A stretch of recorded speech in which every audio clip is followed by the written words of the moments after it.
everybody, I'm Tom Vassell. And I'm Chris Yee. Today we're taking a look at a party game called Ito. Now, this is a game that I discovered last year in 2023.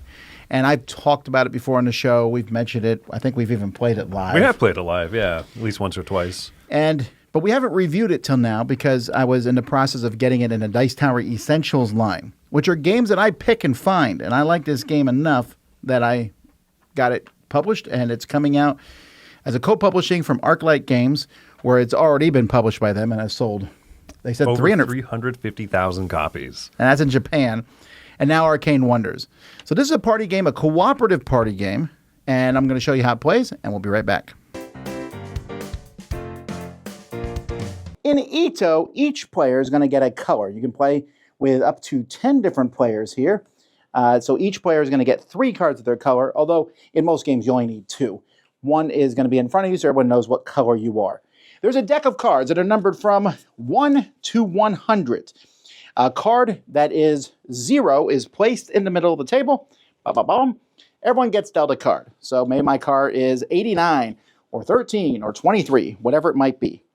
Then we're going to draw a category card. And there's tons of category cards, all of them double-sided. So let's pretend we pull this one out. Things that you could stare at all day. Or maybe this one. Things that are hard to do alone. The cards are in different categories. There are cards that are specifically for families where even kids could play them. And the other ones, it's not like they're not for families, but they might be things that you long for as a kid. Doesn't make sense for kids. And then there's a few cards that are just actions, silly ways to walk. And again, if you don't like a specific type, you don't want to do actions, you can take them out of the game. But let's say we say popular board or card games. So I'm looking at my number, and I have 13. So we look at the thing here, and 1 is not popular, 100 is popular. So I will say any game I might think of. So I might say, Ticket to Ride Korea. That wouldn't be a good one. How about if I say Jenga Quake? Something I think is not particularly popular, while the person who has 89 might say Ticket to Ride. And we're going to put them out here, and what we're trying to do is we're trying to put the cards in order from 1 to 100.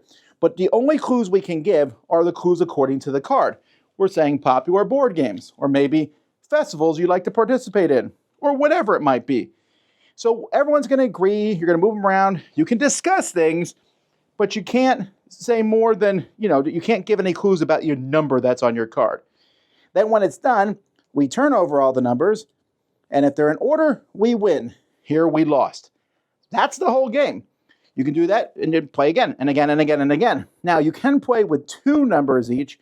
That's when you would need the 2 extra card, and everyone has to give 2 clues and put them out.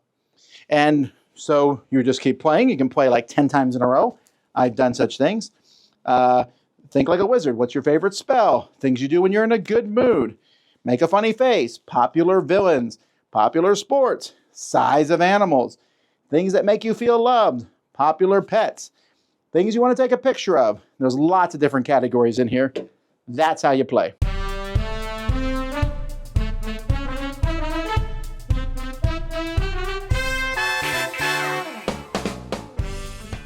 All right, production-wise, this is just a bunch of cards that are numbered from 0 to 100, but it is really cool. If you look at the bottom of these cards, you'll see this string makes a picture, and it's a different picture per card. That's just a minor thing, but I was amused by that. It's small touches like that that really elevate a party game, right? Even though the word Ito doesn't actually mean anything, it's just a made-up word.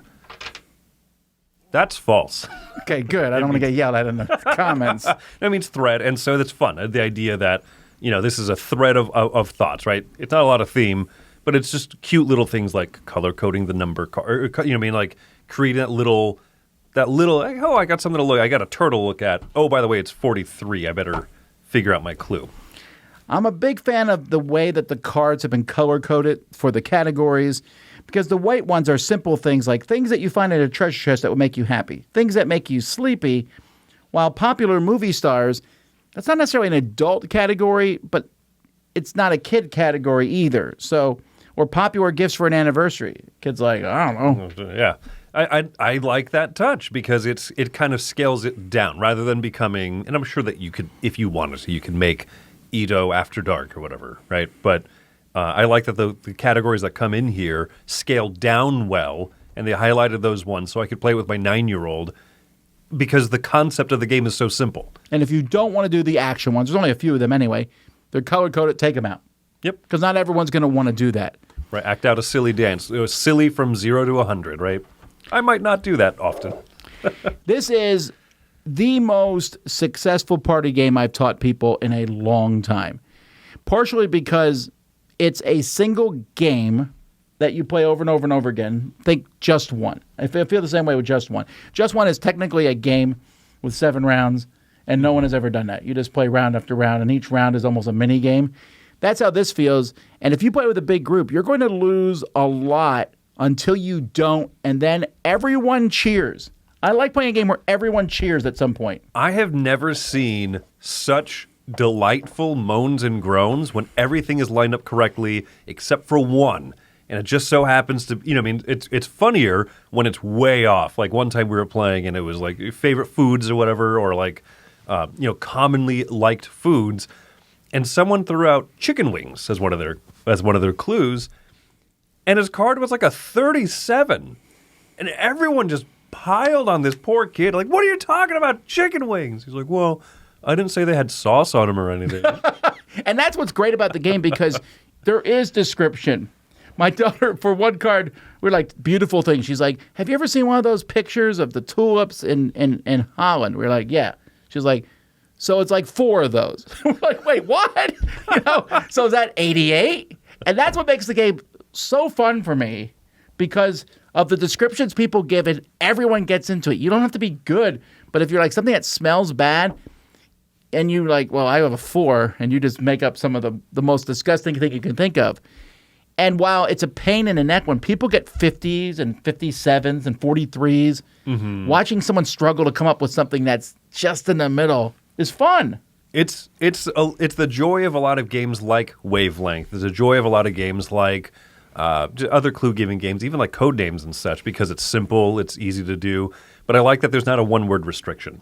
And the fact that even you're allowed to change or re-clarify stuff in the middle of a round. I feel like very few party games do that. Once you put your thing out there, a lot of games have like a very tight turn order restriction. If you went early and you're like, this thing, and then people are throwing out different clues, and based on how people are moving things around, you can say, well, actually, let me explain just how smelly that sock was. Yeah. That's neat. That's a good thing. And you don't necessarily win all the time, even having that much flexibility. No, and again, sometimes the game just gets you 46, 47, 48. Huh.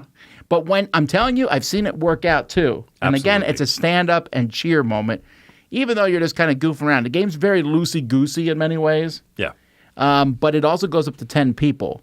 It is fabulous. I played this with people I would consider to be non-gamers. Mm-hmm. And it's one of those things that we played. I remember distinctly I played it actually on New Year's Eve this past year. And then people were like, yeah, I think I'm going to get going. We played it, and I said, okay. And I sat down, and we played it for almost an hour straight. And it was just that much fun. And as loosey-goosey as it is, there is that little bit of like challenge mode you can play. So if you're playing it with lower player count, playing with 4 people, it's going to be easier to line up 4 things than 8 or 10. And so you start dealing players extra number cards to work with. And that's a good way of simulating a little bit more of that tension. I think it works probably best with like a nice big group, knowing that you're going to lose more rounds than you're going to win.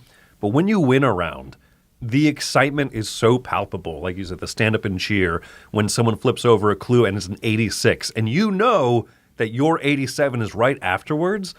There's like this excitement as you're like, instead of looking at the card flip, I'm looking at everyone else's faces when you flip over that card, and they all just light up. It feels so good. I've played this with people who, like groups of teenagers at my church, who they're good kids, but they're going to be kind of disinterested at some point, and none of them disengaged for like an hour straight playing this. Yeah. It was amazing. So that's Ito. I'm giving it a 9 out of 10. I think this is one of, if not the best party game to come out, not just this year, but in the last several years.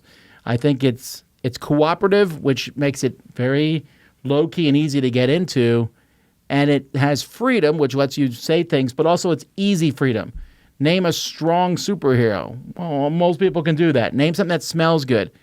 We can do that, and so that's just really fun. I agree. This is my favorite party game to come out in a long time. I'm giving this one a 9.